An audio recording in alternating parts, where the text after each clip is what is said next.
you know, the word emotion kind of distorts everything because, like, when you take the letter E and you equate that to the word feelings, you kind of mess up the motion of things. So remove the E and keep moving. That's what you do with it. Spitting that D to the IMP. He's spitting that D to the IMP. I'm okay with it. Well, I'm gonna call it meat management. Meat management. Okay, there's one right there. We're gonna use a few different names today, right here. All right, what'd you say you're gonna call it? Meat management. What? Hey, that's exactly what it is. Hey, for real, it's meat management. You know what I'm Yeah. saying? So, like, Yeah. from the get-go, definitions are so important. You know what I'm saying? So let me define it. It's just called discernment of the loins. You know what I'm saying? You figure out what you want to slap your meat up against, and then you make the right decisions about what the cost analysis is going to be. You remember last week we were talking about cost analysis and figuring out what to do, like if the woman cheated, you know what I'm saying, and like everything's not cut and dry, right? Well, you have less of those problems to worry about how you're gonna detach yourself from if you have the right discernment about who you want to give your loins to. So discernment of the loins is the definition of discipline, meat management, whatever other little little words I'm gonna come up with during the course of this conversation. I like I it. can't disagree with anything you just said because, you know, a huge part of my time in Canada when I was schooling was, you know, I understood what I came here for, and having a child was a no-no. So I was, you know, very selective and very cautious and careful, quote unquote, you know, responsible. So I don't really feel sorry for people who, you know, and I don't understand you have a child by accident. Let's just put it like that. I won't get too spicy yet. We got a lot of time left, but yeah, you definitely have to be careful because you don't want to put a child into, you know, a female that won't even consider how you feel about, you know, the life that could potentially be brought into the world. Hey, I got a big kick out of the meat management. I got one for you. Think of like the TCCC in the military, right? It's CPPP. Carefully pick potential partner. Now, I got married when I was in my 20s, and you know, and I dated like one or two women before I ended up marrying my wife.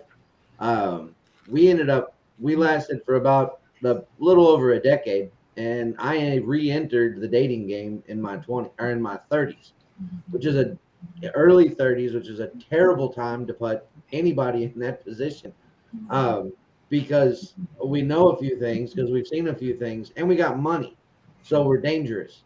And I did very dangerous things there was no meat management. I'm just going to put it that way. There was no discipline. I made tons and tons of bad decisions. And I tell you what, like, you know, culturally, to change in a decade, to see how different everybody behaved.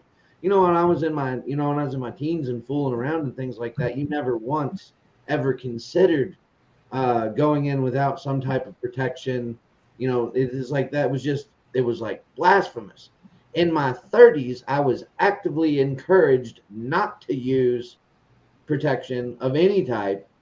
And I'm like, well, you know, this is weird. This is new. This is not what they told me about when I was reading, you know, dating advice when I was a teenager. Like what's going on? But it was across the board, and it didn't matter where I was or, you know, what country. You know, I went to the UAE, and I definitely misbehaved in the UAE, and then I moved back to the States, and, you know, continued to misbehave here. And but like, again, across the board, that culture is just, there's no emphasis on responsible decision making. And most of the time that I was put in a position to try to make responsible decisions was when I was incredibly intoxicated and not able to make responsible decisions. So yeah, Know how that is. meat management. I didn't have anybody to tell me how to be a freshly single guy at, you know, 33 years old. So I just went out and made bad decisions. Like, well, you know, I fumbled through life thus far, and it seems to work out pretty well. So let's just keep fumbling and see what happens. Fortunately, I met my wife, and the woman I'm married to now brought me back down to reality. But for the longest time, I just made terrible decisions, and again, it could have absolutely went the other way, where I didn't carefully pick potential partners, and I could have been, again, straddled with some person I don't like, that I now have to pay money to. I now have to make sure that this kid makes it to 18 and does good things with their lives, and there is no option even now with prior to the reversal of Roe v. Wade.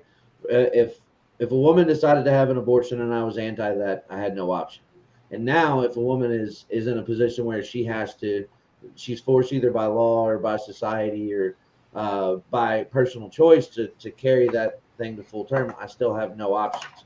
Men in this country have no choice in it. I think Dave Chappelle put it best, is that if women have the option to abort it or not, then I should have the option to abandon it. No, you good. Oh, you're good, Dustin.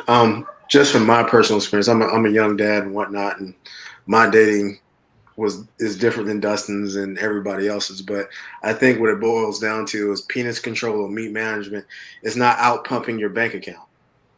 Let's be real. Like, if you are working a minimum wage job, you do not need to be out there slanging that meat like you Django from Unchained. You don't need to do it. You got to think about, it's like, does this risk outweigh the reward? So, and the thing is, and I think it breaks down to socioeconomics too. There's plenty of people out there with plenty of money. They can do whatever they want because they can afford. Look at Nick Cannon.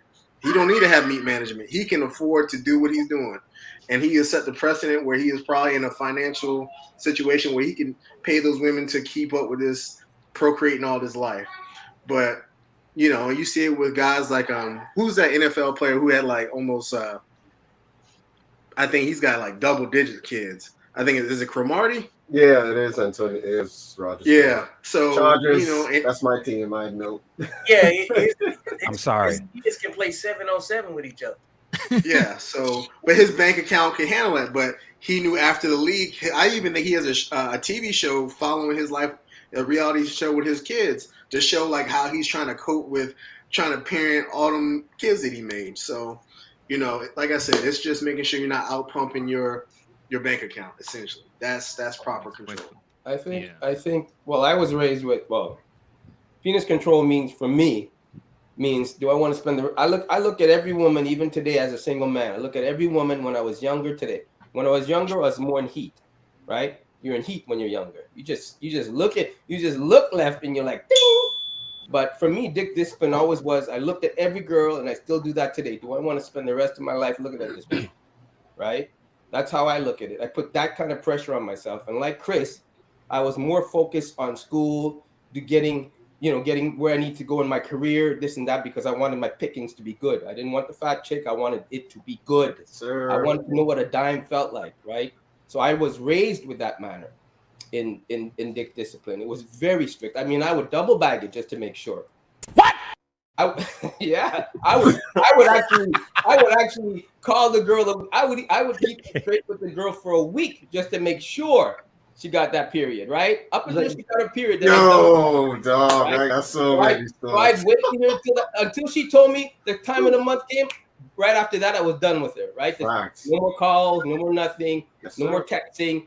Back then, it was pagers, none of that stuff. So for me, I was always like, dude. And I remember my father telling me once when he was cutting the lawn and he saw me walking with a girl, he goes, "Is that the one you're spending the rest of your life with?" "Oh, no, that's not how it's worked out."